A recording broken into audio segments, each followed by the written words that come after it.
Hello बच्चों, कैसे हैं आप। आज हम लोग नया chapter 4 linear equation in two variables start करने जा रहे हैं, जिसका दो चरों वाले रैखिक समीकरण जिसको कहते हैं।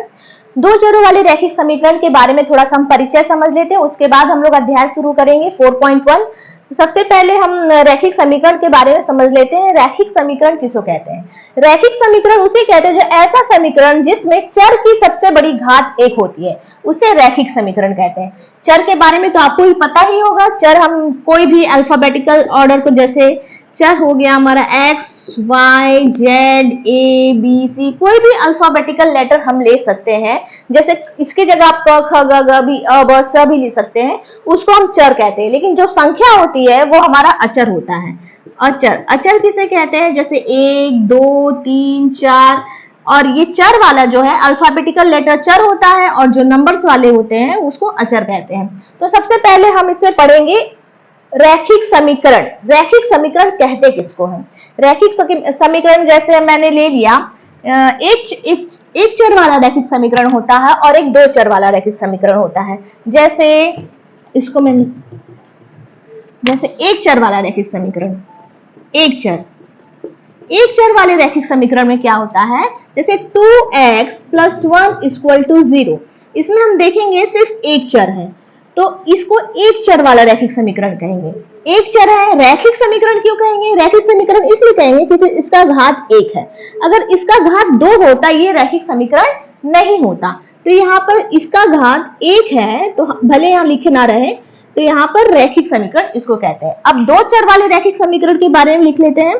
दो चर वाले रैखिक समीकरण, दो चर वाले मतलब दो चर आएंगे इसमें एक चर आए थे x, अब इसमें 2x + 3y + 4 = 0, इसमें दो चर आए हैं। जैसे एक x आया है और एक y आया है, तो इसमें दो चर वाले रैखिक समीकरण हो गए। दो चर वाले रैखिक समीकरण क्यों होंगे? क्योंकि इसका घात एक है। तो ये हमारा दो चर वाले रैखिक समीकरण हो गया। और इस पाठ में हमें दो चर वाले रैखिक समीकरण के बारे में ही पढ़ना है। अब हम इसका निरूपण कैसे करेंगे?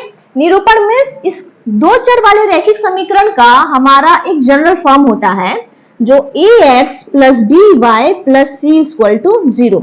जनरल फॉर्म, जैसे अगर आप कुछ खरीदने जा रहे हैं, तो जैसे मैंने आपको बताया कि इस टाइप का लेना है कोई भी सामान, मैंने उसका कोई मॉडल बता दिया। उसी तरह से इस इक्वेशन का एक तरह से ये मॉडल है कि ax + by + c = 0। मतलब जो भी दो चर वाले रैखिक समीकरण आएंगे वो इसी फॉर्म में आएंगे, जहां पर x और y और c, इसके बारे में जानना होगा। a b और c के बारे में जानना होगा। हमारा a b c क्या है? सबसे पहले a b और c ये क्या है? गुणांक है। गुणांक है, किसका गुणांक है? x का गुणांक a है, y का गुणांक b है, और ये c एक अचर पद है। c अचर पद है। तो ये x जो है हमारा, इसका a का x का गुणांक a है, y का गुणांक b है। जहां a b c जो है हमारा संख्या होती है। a b c क्या है? एक तरह से संख्या है, जो संख्या को दिखाता है। और ये x y एक हमारा चर पद है।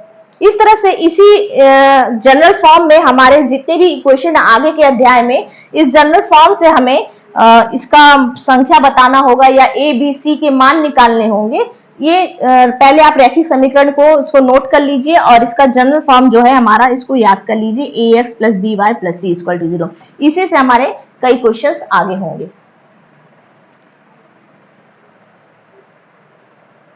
अब हम आगे 4.1 पढ़ेंगे। 4.1 प्रश्नावली 4.1 का दूसरा क्वेश्चन करेंगे। पहला क्वेश्चन मैं करा चुकी हूँ। निम्नलिखित रैखिक समीकरणों को ax + by + c = 0 के रूप में व्यक्त कीजिए और प्रत्येक स्थिति में a, b और c के मान बताइए। अब हमें क्या करना है? इसमें a, b और c के मान बताना है। जैसे अब यहाँ इक्वेशन दे चुका है 2x + 3y = 9.35 बार, इसे बार कहते हैं। अब इसको क्या करना है? इस जनरल फॉर्म से हमें इसकी तुलना करनी है, इस इक्वेशन की तुलना करनी है। तुलना करने के बाद हमें a, b और c का मान बताना है। बहुत इजी है, कुछ करना नहीं है। सबसे पहले इस इक्वेशन को इस जनरल फॉर्म के इक्वेशन में बदलते हैं। जैसे 2x + 3y, यहाँ पर अचर पद है जो कि इस साइड आएगा, प्लस इक्वल टू के इस साइड आएगा, तो माइनस में चेंज हो जाएगा। 9.35 बार = 0। अब इसका हमारा क्या जनरल फॉर्म क्या है, हमारा दो चर रैखिक समीकरण का जनरल फॉर्म है ax plus B Y plus C equal to 0। ये हमारा जनरल फॉर्म है। इस जनरल फॉर्म से ax plus B Y plus C equal to 0, इस वाले जनरल फॉर्म से हम क्या करेंगे, इस इक्वेशन की तुलना करेंगे। अब हम देखते हैं जब ax वाला जो पद है इसका 2x वाले पद से, जब इन दोनों की हम तुलना करते हैं तो हम देखते हैं x तो मैच कर रहा है, a का वैल्यू क्या आ गया, हमारा 2 आ गया, a के वैल्यू 2 आ गया। अब देखिए y ये तो चर है, तो b का वैल्यू हमारा क्या आ गया, 3 आ गया, और यहाँ पर c का वैल्यू जो आ गया, जो कि अचर पद है, c का वैल्यू आ गया -9.35 बार। यही हमारा आंसर हो गया, यही हमारा आंसर हो गया। नेक्स्ट दूसरा question, x minus Y by 5 minus 10। अब इसको भी हम क्या करते हैं, इस जनरल फॉर्म के इक्वेशन में चेंज करने की कोशिश करते हैं। पहले x माइनस वाई बाय 5 को 1/5 y माइनस 10 इक्वल टू 0 लिख सकते हैं। अब हमारा दो चर वाले रैखिक समीकरण का जनरल फॉर्म क्या है, ax plus B Y plus C equal to 0। तब हम क्या करते हैं, ax और इस x को मिलाते हैं। अब यहाँ पर कोई भी नंबर नहीं है, फिर भी यहाँ पर एक छुपा रहता है, तो यहाँ x का तो a की वैल्यू क्या हो गई हमारी 1, और b की वैल्यू क्या हो गई हमारी -1/5, और c की वैल्यू -10। यही हमारा आंसर है। यहाँ पर यही पूछा गया था, a, b और c का मान बताना है, जो कि हमने ax plus B Y plus C equal to 0 के रूप में व्यक्त करके हमने इस इक्वेशन का सबने करना है। इस तरह से हमारा आंसर आ गया। अब हम 4.1 का दूसरे का तीसरा क्वेश्चन करते हैं, जिसमें -2x plus 3y equal to 6 को ax plus B Y C equal to 0 के रूप में व्यक्त करना है और a b c का मान बताना है। a b c का मान बताना है। सबसे पहले हम जनरल फॉर्म लिखते हैं ax plus B Y plus C equal to 0। ये हमारा दो चर वाले रैखिक समीकरण का जनरल फॉर्म है। इस जनरल फॉर्म में इसको, इस इक्वेशन को हम जनरल फॉर्म में चेंज करते हैं, -2x प्लस 3y। अभी यहाँ प्लस का साइन है, इक्वल टू के इस साइड आएगा, जब अपना ये जगह बदलेगा तो यहाँ प्लस होगा तो माइनस में चेंज हो जाएगा। माइनस में चेंज होने के बाद ये हमारा, अब इससे हम और इससे कंपेयर करते हैं, कंपेयर करने के बाद हमारा a की वैल्यू जो आ जाती है -2 आ जाएगी, और b की वैल्यू 3 और c की वैल्यू -6। इसी तरह यही हमारा आंसर हो गया, a, b और c, इसी का वैल्यू निकालना था।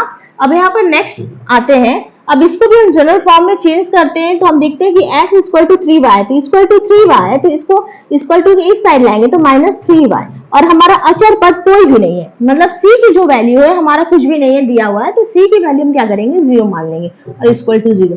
अब हम इससे कंपेयर करते हैं ax plus B Y plus C equal to 0 से।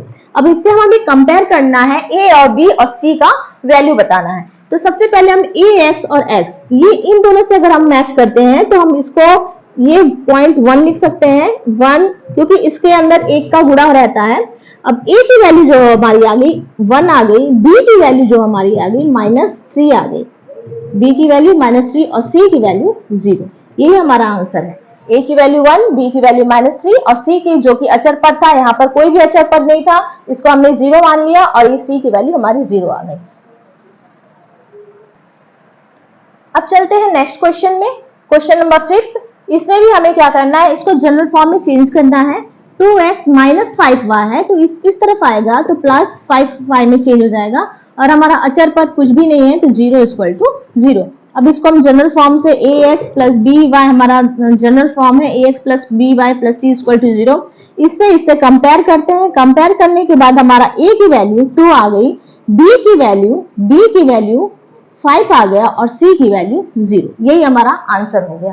Next 3x plus 2 equal to 0, इसको भी हम जनरल फॉर्म में लिखते हैं 3x प्लस 2। अब हम देखते हैं यहाँ पर हमारा x की वैल्यू तो है, लेकिन y की value means ax plus B Y plus C equal to 0। अचर पद तो है, लेकिन यहाँ पर b की वैल्यू गायब है, तो हम इसको 0 लिख सकते हैं। जैसे 3x प्लस हमारा ax का वैल्यू दिया हुआ है, by की वैल्यू नहीं है, by की वैल्यू की जगह हम 0 लिख सकते हैं, और प्लस c की वैल्यू हमारी क्या आ जाएगी, c की वैल्यू हमारी यहाँ पर 2 आ जाएगी इक्वल टू 0। अब हम इससे कंपेयर करेंगे तो हमारा जो a की वैल्यू आ जाएगी 3, b की वैल्यू 0, जो कि b की वैल्यू यहाँ पर नहीं दिया था, y का जो गुणांक है वहां पर नहीं है, तो और c की वैल्यू हमारी 2 आ गई। तो यही हमारा आंसर है। A की वैल्यू 3, B की वैल्यू 0 और C की वैल्यू 2। जो अगर कोई भी हमारा x का या y का या c का कोई भी पद अगर हमारा नहीं दिया हो तो उसको हम 0 मान लेंगे और वही हमारा आंसर हो जाएगा। अब चलते हैं नेक्स्ट क्वेश्चन पे। यहाँ पर y माइनस 2 इक्वल टू 0 दे। अब हम देखते हैं यहाँ पर कौन सा पद गायब है। यहाँ पर c की वैल्यू दी हुई है, b की भी वैल्यू दी है, a की वैल्यू गायब है। मीन्स x का जो पद है वो हमारा x का गुणांक गायब है। तो x का गुणांक जब गायब है तो हम इसको क्या करेंगे, 0 मान लेंगे। जैसे हम इसको लिखते हैं y माइनस 2 इक्वल टू 0। तब हम यहाँ x का जो गुणांक है वो गायब है तो हम लिख सकते हैं 0 into X plus Y minus 2 equal to 0। अब इससे हमारा जनरल फॉर्म में कंपेयर करते हैं, A X plus B Y plus C equal to 0। Compare करेंगे तो हमारा a की वैल्यू आ जाएगी 0, b की वैल्यू आ जाएगी हमारी 1, यहाँ पर 1 रहेगा 1, और c की वैल्यू माइनस 2। यही हमारा आंसर है। और नेक्स्ट ये क्वेश्चन आपको होमवर्क मिलता है, आप इसको आंसर कमेंट बॉक्स में दे सकते हैं। Thank you. इस तरह से हमारा 4.1 चैप्टर खत्म हो गया। अब नेक्स्ट वीडियो में हम 4.2 स्टार्ट कराएंगे। Thank you.